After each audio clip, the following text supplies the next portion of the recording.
लोक प्रभू येशूच्या नावाला मी धन्यवाद देते, प्रभू येशूचं गौरव करते आणि प्रभू येशूमध्ये प्रत्येक बहीण भावनाचं मी स्वागत करते।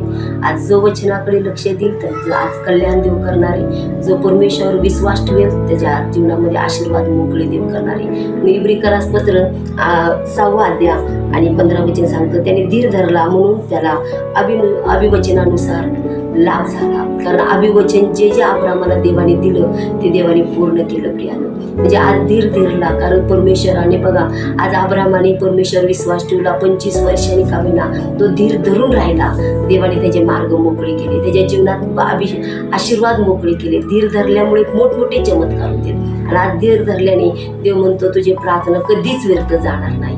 आणि म्हणून आज आपण प्रत्येक परिस्थितीमध्ये धीर धरला पाहिजे आणि जेवढा आपण धीर धरणार तेवढे आपल्या मार्ग देव मोकळे करणार आहे। म्हणून आपण प्रार्थना करू।